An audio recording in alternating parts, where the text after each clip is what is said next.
राम रोज की तरह आज भी रात को फेसबुक चला रहा था तो उसने अपने फ्रेंड सजेशन में राधा नाम की लड़की को देखा, जिसकी प्रोफाइल पिक में केवल उसकी आंखें ही दिखाई दे रही थी। राम ने गौर से राधा की प्रोफाइल पिक को देखा और जब राम ने उसके फेसबुक एड को देखा तो उसके कॉलेज का नाम वही था जो कि राम के कॉलेज का नाम था। राधा की फेसबुक एड में केवल 2 ही फोटोज थी और उस फोटोज में उसका पूरा चेहरा दिखाई नहीं दे रहा था। कुछ दिनों बाद फिर से राम के फ्रेंड सजेशन में राधा का नाम दिखा, लेकिन इस बार उसकी प्रोफाइल फोटो में उसके एक तरफ का ही चेहरा दिख रहा था। राम ने उसे मैसेज किया और पूछा कि आप कौन से कॉलेज में हो। अगले दिन उस मैसेज का रिप्लाई आता है, अंबेडकर कॉलेज। राम ने कहा, मैं भी उसी कॉलेज में हूँ, अगर आपको कोई प्रॉब्लम ना हो तो क्या हम फ्रेंडर बन सकते हैं। लगभग एक सप्ताह बाद राधा ने राम की फ्रेंड रिक्वेस्ट एक्सेप्ट कर ली। धीरे धीरे दोनों के बीच बातें होने लगी।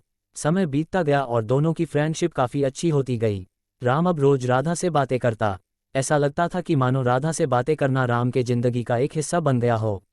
एक दिन राम ने राधा से उसकी फ़ोटो मांगी तो राधा ने फ़ोटो देने से मना कर दिया। राम ने फिर से राधा से रिक्वेस्ट किया कि आप मुझे सिर्फ अपनी एक तस्वीर सेंड कर दीजिए। राम के जिद करने पर राधा ने अपनी एक फ़ोटो सेंड कर दी। राम ने जब राधा की फ़ोटो देखी तो जैसा उसने सोचा था राधा उससे भी ज़्यादा प्यारी और सुंदर थी।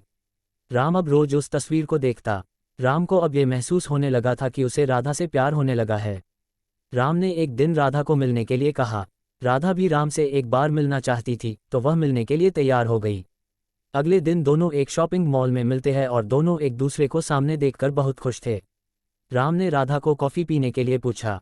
राधा, नहीं राम, मैं कॉफ़ी नहीं पी सकती, मुझे अभी जाना होगा। इतना कहकर राधा वहाँ से चली जाती है। राम राधा से कुछ बातें करना चाहता था लेकिन राधा के तुरंत चले जाने से वह मायूस हो गया। रात में राम ने राधा से कहा, आपसे बातें करनी थी लेकिन आप तुरंत वहाँ से चले गए, क्या अब हम दोबारा मिल सकते हैं।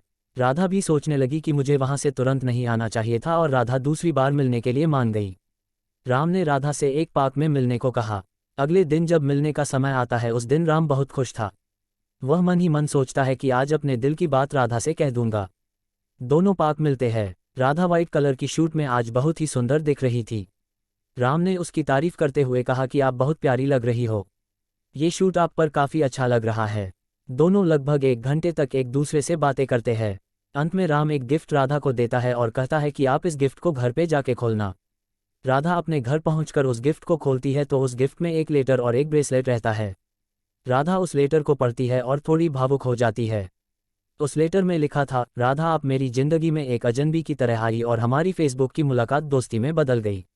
मुझे तो पता भी नहीं चला कि कब आपसे बात करते करते मुझे आपसे प्यार हो गया। मुझे नहीं पता आप मेरे बारे में क्या सोचती हो, लेकिन मेरी बस एक ही ख्वाहिश है कि इस जिंदगी के सफ़र में आप मेरी हमसफ़र बन जाओ। राधा भी इस प्यार भरे तोहफे को स्वीकार कर लेती है और प्यार का सफ़र शुरू हो जाता है।